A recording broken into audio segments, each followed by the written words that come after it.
Accounting for share capital chapter से जो हमारा पहला एमसीक्यू है वो ये है कि बैलेंस शीट, जो कंपनी की बैलेंस शीट है उसमें किस कैपिटल को दिखाया जाता है, subscribed capital, issued capital, paid up capital या ऑथोराइज्ड कैपिटल। तो इसका आंसर होगा paid up capital.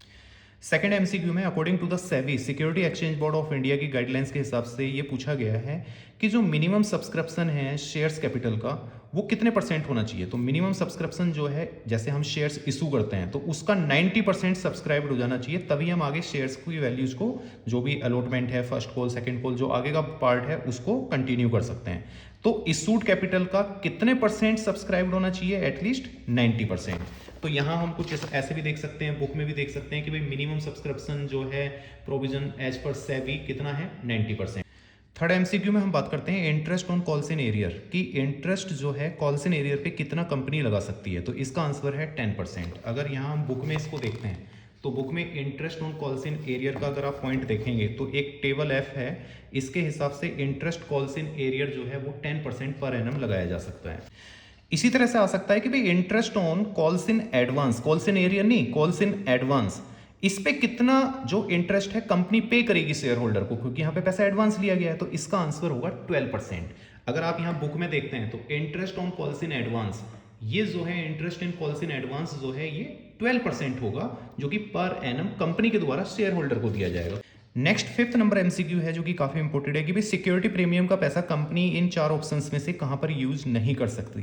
Payment of dividend, yes, payment of dividend, dividend के पेमेंट के लिए कभी भी सिक्योरिटी प्रीमियम रिजर्व का पैसा यूज नहीं किया जा सकता। बाकी ये जो तीन ऑप्शंस हैं, जैसे इशू ऑफ बोनस शेयर, यहाँ पे इस पैसे को यूज किया जा सकता है सिक्योरिटी प्रीमियम के पैसे को, या जो पुराने एक्सपेंसेस हैं, प्रिलिमिनरी एक्सपेंसेस, उनको खत्म करने के लिए भी हम इसको यूज कर सकते हैं। बाय बैक ऑफ शेयर्स, अगर हम अपने ही शेयर, कंपनी अपने ही शेयर परचेज करती है तब भी इस पैसे को, सिक्योरिटी प्रीमियम रिजर्व के पैसे को यूज कर सकती है। कहाँ पे यूज नहीं कर सकती? Payment of dividend per. अगर डिटेल में जाना है तो बुक में आपको इस तरीके का नोट मिलेगा कि utilisation of security premium reserve, तो यहाँ पर आपको समझ में आ जाएगा बोनस शेयर के टाइम पर हम इस पैसे को यूटिलाइज कर सकते हैं, प्रिलिमिनरी एक्सपेंसेस को सेटल करने के तौर पर इसको यूज कर सकते हैं, और अपने share in purchasing it's on share, अपने शेयर वापस खरीदने के लिए भी सिक्योरिटी प्रीमियम रिजर्व के पैसे को यूज किया जा सकता है। लेकिन यहाँ पर कहीं भी नहीं लिखा कि डिविडेंड को पे करने के लिए भी इस पैसे को यूज किया जा सकता है। तो इसका मतलब पेमेंट ऑफ डिविडेंड, ये ऑप्शन गलत होगा। यहाँ पर जो ऑथोराइज्ड कैपिटल है, इसको जो ऑथोराइज्ड किया जाता है वो किसके द्वारा किया जाता है? Memorandum of company, memorandum of a company. तो यहाँ पे भी इसने यही पूछा है कि वो किसके द्वारा ऑथोराइज्ड किया जाता है या दिखाया जाता है, तो हम बोलेंगे मेमोरेंडम ऑफ एसोसिएशन के द्वारा। कि भाई authorised capital of a company can be known by looking at, कि जो ऑथोराइज्ड कैपिटल है इसके बारे में जो डिटेल लिखी होती है, कह लीजिए इसको जो राइट मिलता है ऑथोराइज्ड कैपिटल का किसी भी कंपनी को, वो किसके थ्रू मिलता है या किसके द्वारा उसको बताया जाता है। तो मेमोरेंडम ऑफ एसोसिएशन है वो, प्रोस्पेक्टस है कंपनी का, या आर्टिकल ऑफ एसोसिएशन है, या ऑल ऑफ दीज। तो इसका आंसर है मेमोरेंडम ऑफ एसोसिएशन। अगला एमसीक्यू है 8 नंबर की, भाई जो profit on reissue of forfeited share है वो किधर ट्रांसफर किया जाता है। तो इसका आंसर ना तो जनरल रिजर्व है, ना कैपिटल रिडेम्पशन रिजर्व है, ना रेवेन्यू रिजर्व है। इसका आंसर होगा कैपिटल रिजर्व में। 10th नंबर एमसीक्यू काफी इंपोर्टेंट है, इसमें मैंने देखा है कई बच्चे कंफ्यूज होते हैं। अब यहाँ पे क्या होता है कि अगर कंपनी शेयर्स इशू करती है, जैसे कि इस वाले इलस्ट्रेशंस को अगर हम यहाँ पे चेक करते हैं तो कंपनी ने शेयर्स इशू किए 25,000, 10 रुपये के हिसाब से 5 रुपये के प्रीमियम पर। अब कंपनी के पास जो एप्लीकेशन रिसीव्ड हुई हैं 55,000, तो कंपनी ने जितने इशू किए थे उसके मुकाबले बहुत ज़्यादा एप्लीकेशंस आई हैं कंपनी के पास बुकिंग के लिए, तो कंपनी को प्रोरेटा लगाना पड़ेगा। तो कंपनी क्या करती है, 5,000 एप्लीकेशंस को तो रिजेक्ट कर देती है, बाकी पे प्रोरेटा लगा देती है। मतलब जो 50,000 अप्लाइड हैं, एप्लीकेशंस हैं, क्योंकि 5,000 तो रिजेक्ट हो गया ना इसमें से, तो उनको जो है 50,000 वालों को कितना शेयर अलॉट किया जाता है? 25,000। तो ये अलॉटमेंट का रेशियो क्या होगा? तो कई बच्चे इसका रेशियो लिख सकते हैं 2:1, जबकि ये गलत होगा। इसका रेशियो होता है 1:2। ये क्यों होगा ऐसे? क्योंकि हमेशा याद रखना, जो अलॉटेड जो नंबर्स है वो हमेशा फ्रंट पे लिखा जाता है 25,000, और जो अप्लाइड हैं उनका पार्ट हमेशा बाद में लिखा जाता है। ये याद रखने वाला पॉइंट है। तो हमेशा इसको रेशियो होगा 1:2। नेक्स्ट एमसीक्यू में पूछा गया है कि अगर which of the following type of share can be issued at a discount. पहले तो मैं आपको बता दूं कि जो शेयर, जो नॉर्मल शेयर्स जब मार्केट में इशू किए जाते हैं तो दो कंडीशंस में इशू किए जाते हैं, एट पार या एट प्रीमियम। एट डिस्काउंट पर जो नॉर्मल शेयर्स हैं वो कभी भी इशू नहीं किए जाते। डिस्काउंट वाला जो ऑप्शन है वो क्लोज हो चुका है। केवल शेयर्स दो कंडीशंस में इशू हो सकते हैं, एट पार या एट प्रीमियम। हाँ, अगर शेयर्स को आप कैंसिल करते हैं और फिर री इशू करते हैं, कैंसिल करते हैं नॉर्मल शेयर्स को, फॉरफिट करते हैं और फिर री इशू करते हैं, तो फिर री इशू के केस में आप उसको डिस्काउंट पे इशू कर सकते हैं।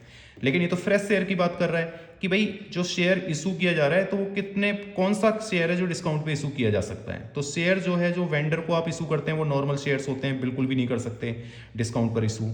जो पब्लिक को इशू किए जाते हैं वो भी डिस्काउंट पे इशू नहीं किए जा सकते। लेकिन स्वेट इक्विटी शेयर डिस्काउंट पे इशू किए जा सकते हैं। तो इसका आंसर होगा बी। तो आप हमेशा याद रखिएगा कि नॉर्मल शेयर्स को अगर आप डिस्काउंट पे इशू करना चाहते हैं तो किस स्कीम पे कर पाएंगे, स्वेट इक्विटी शेयर्स की स्कीम पर। आपसे ये एमसीक्यू भी पूछा जा सकता है कि when the share are forfeited, जब शेयर फॉरफिट किया जाता है मतलब शेयर को कैंसिल किया जाता है, तो कैपिटल की वैल्यू को डेबिट में लिखा जाता है उस समय जर्नलाइज करते वक्त। तो कौन सी वैल्यू डेबिटेड की जाती है या डेबिट में लिखी जाती है? Nominal value of share? बिल्कुल भी नहीं। Paid up amount? बिल्कुल भी नहीं। Called up amount? Yes, called up amount को आप डेबिट में लिखते हैं। तो इस तरह का एमसीक्यू भी आपके एग्जामिनेशन में आ सकता है कि ये पूछा जा सकता है कि भाई शेयर कैपिटल अकाउंट का नेचर क्या है। तो शेयर कैपिटल अकाउंट का नेचर है पर्सनल अकाउंट। ये नॉमिनल रियल अकाउंट नहीं होता है, ये होता है पर्सनल अकाउंट। अब चाहे शेयर एप्लीकेशन अकाउंट है, शेयर अलॉटमेंट अकाउंट है, शेयर फर्स्ट कॉल है, शेयर फाइनल कॉल है, या शेयर कैपिटल अकाउंट है, ये सब किसके अंदर आते हैं? ये पर्सनल अकाउंट की कैटेगरी में आते हैं। और यहाँ पर बात की गई है कि जो मिनिमम शेयर एप्लीकेशन मनी है वो किसी भी नॉमिनल वैल्यू की, शेयर्स की नॉमिनल वैल्यू की कितने परसेंट हो सकती है। चार ऑप्शंस आपके सामने दिए गए हैं, 8, 12, 10 और 5%। तो इसका आंसर होगा 5%। तो इसको कुछ इस तरीके से समझ लीजिए आप कि अगर किसी शेयर्स की वैल्यू, नॉमिनल वैल्यू 100 रुपीज़ है और पब्लिक के लिए इसको इशू किया गया, तो आप इंस्टॉलमेंट में अगर कंपनी पैसा लेती है तो एप्लीकेशंस के टाइम पे मिनिमम कितना पैसा लिया जा सकता है बुकिंग के तौर पर? तो बुकिंग के तौर पे मिनिमम लिया जा सकता है इस 100 रुपीज़ का 5%। तो 5% मतलब 5 रुपीज़। इसी एमसीक्यू में अगर हम थोड़ा चेंज करें तो ये भी पूछा जा सकता है कि maximum share application money nominal value की कितने परसेंट हो सकती है, मैक्सिमम। तो मैक्सिमम जो इसका आंसर आएगा 100%। इसका मतलब ये होता है कि शेयर्स को हम दो तरीके से इशू करते हैं, एज ए इंस्टॉलमेंट। तो इंस्टॉलमेंट का मतलब है कि आपको इस तरीके से 4 पार्ट में, 5 पार्ट में आप पैसा ले सकते हैं। तो जो मिनिमम आप एप्लीकेशंस बुकिंग अमाउंट है वो 5% तक ले जा सकते हैं। लेकिन अगर आप लमसम एक ही बार में एप्लीकेशंस के टाइम पे कंप्लीट पैसा ले लेते हैं तो वो पूरा 100% लिया जा सकता है। तो मैक्सिमम के केस में जो एप्लीकेशंस जो मनी है, शेयर एप्लीकेशन मनी, वो 100% है और मिनिमम के केस में वो 5% है। यहाँ पे लिखा हुआ है कि एक कंपनी ना किसी से 36 लाख रुपीज की मशीन या बिल्डिंग खरीदती है, तो 36 लाख रुपीज के अगेंस्ट कंपनी उस वेंडर को शेयर इशू करती है जिसमें एक शेयर की कीमत है 100 रुपीज और शेयर इशू करती है 20% प्रीमियम के साथ। तो अब कंपनी को कितने share, the number of equity share to be issued to the vendor as, कितने शेयर्स वेंडर को देने पड़ेंगे? तो इसका आंसर आएगा 30,000। ये कैसे आया? कंपनी को सामने वाले का कितना पैसा सेटल करना है, वेंडर का 36 लाख। कंपनी क्योंकि प्रीमियम पे इशू कर रही है, 20% प्रीमियम का मतलब होता है कि एक शेयर इशू करेगी तो कंपनी के 120 रुपए सेटल्ड होंगे। तो 36 लाख को 120 से डिवाइड कर दो तो फाइनल आपका 30,000 शेयर्स निकल के आ जाता है। 30,000 शेयर्स कंपनी इशू करेगी। अगर इतने शेयर इशू करती है और एक शेयर की वैल्यू 120 रुपीज़ है प्रीमियम के साथ, तो इस तरह से टोटल मल्टीप्लाई करके आप देखेंगे 36 लाख रुपीज़ सेटल्ड हो जाते हैं। अगला एमसीक्यू है कि share can be forfeited. Forfeited का मतलब है शेयर्स को कैंसिल करना, कि कंपनी किस कंडीशंस में शेयर को फॉरफिट कर सकती है, अपने शेयर्स को कैंसिल कर सकती है। तो यहाँ पे इसका ऑप्शन जो आंसर होगा वो होगा for non payment of call money. ये इसका आंसर है। बाकी जैसे failure of repay of loan, failure of attend meeting, ये सब जो है इसके आंसर्स नहीं होंगे। एग्जाम में कुछ इस तरीके के बेसिक एमसीक्यूज भी आपसे पूछे जा सकते हैं कि भाई आप ये बताइए कि जैसे शेयर्स को इंस्टॉलमेंट में इशू करते हैं तो उसका एक सीक्वेंस है, एक पैटर्न है। जैसे कि सबसे पहले एप्लीकेशंस के अगेंस्ट पैसा आएगा, फिर आप ड्यू करेंगे अलॉटमेंट के टाइम पर, तब पैसा आएगा, फिर फर्स्ट कॉल, फिर फाइनल कॉल। तो यहाँ पर इसको अरेंज करके इसको दिखाना है, जैसे share allotment, share first call, application, final call. तो एप्लीकेशंस मतलब सबसे पहले पैसा किसके अगेंस्ट आएगा? कंपनी के पास एप्लीकेशंस। तो ये हो गया 3 नंबर पहला। इसके बाद दूसरे नंबर पे एप्लीकेशंस के बाद आता है अलॉटमेंट, जो कि इस यहाँ पे देखा जाए तो इसका पहले नंबर पे लिखा हुआ है फर्स्ट। देन इसके बाद थर्ड नंबर पे आपका फर्स्ट कॉल आएगा 2 एंड फोर्थ नंबर पे आएगा आपका फाइनल कॉल, जो कि फोर्थ पे ही लिखा हुआ है।